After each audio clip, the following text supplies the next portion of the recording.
Interesting situation. I was connecting my videos to the Board Game Geek database, and I discovered that there is no Konane video in my collection. So I'm here today to alleviate that situation.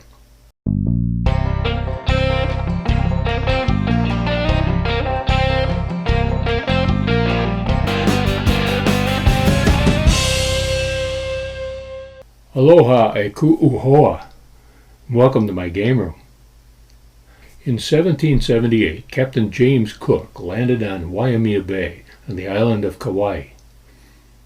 He and his crew were the first Europeans to make contact with the Hawaiian Islands.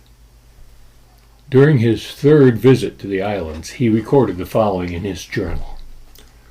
One of their games resembles our game of drafts, but from the number of squares it seems to be much more intricate. The board is of a length of about 2 feet and is divided into 238 squares, 14 in a row. In this game they use black and white pebbles, which they move from one square to another. This game was called Konane.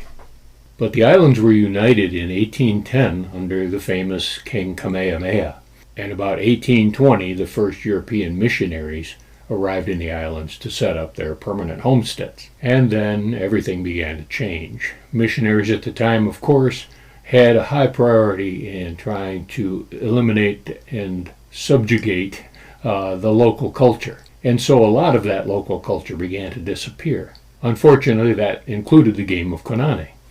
Now, it's difficult to destroy artifacts that are made out of volcanic rock. And so the large carved boards used to play Konane in years past did survive and still survive to this day, although the game was not played very often and it faded from memory for the most part.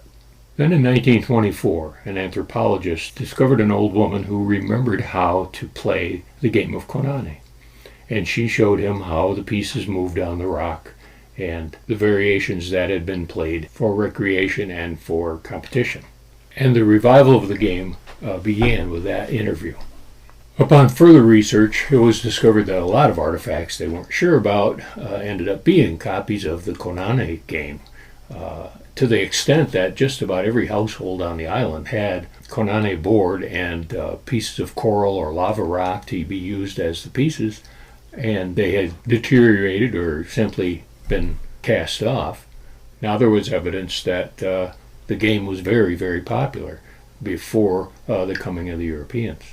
And the game boards that they found varied a lot, from the large 260 space boards down to the smallish boards of 36 spaces that could be played very quickly, that are good for practicing positions and patterns. And of course kids like to play the smaller version too. So here are the basics shown to you on the small 36 space board that is part of our pastimes series, and then we'll come back later and talk a little bit more about the game. There's but one type of move in the game of Konane, a jumping capture. All these jumping moves are made orthogonally. No diagonal jumps are allowed. Also, chain jumps are okay, but only in a straight line. And the objective is to be the last player to be able to make a jump. The game begins with all the spaces covered with the alternating pattern of colored pegs. The colors are traditionally assigned randomly, and the darker color goes first. And for that first turn, the player removes one peg, either from the center 4 pegs or from one of the 4 corners.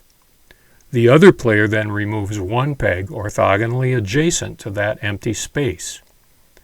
Then the game begins. All jumping captures, all orthogonal, all the time.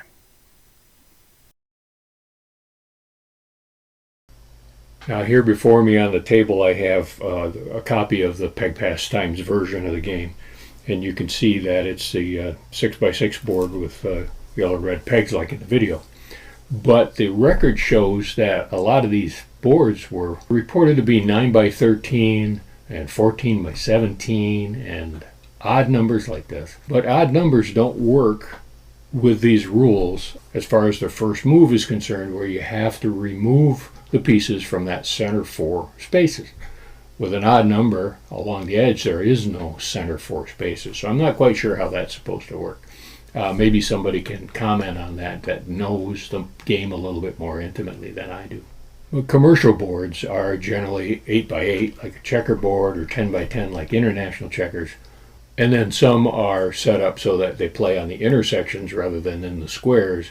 So there's a lot of variations on it, but the essential rules and win conditions are always the same. So on the surface of it, it's one of those games that's very simple to look at. It's very simple to learn and play. However, there are some pattern making things, kind of like in Halma, where if you have played a lot, you get the foresight into what the effects of a move are going to be down the roadways, and you can set yourself up for a lot more of those chain jumps, set yourself up for situations that isolate pieces. It's got some intriguing strategies to it. And overall, I think that's the reason that this game is one of the best sellers in our catalog. So check it out if you get the time. So whether you play Konane or some other game, I want you to be sure and play every day.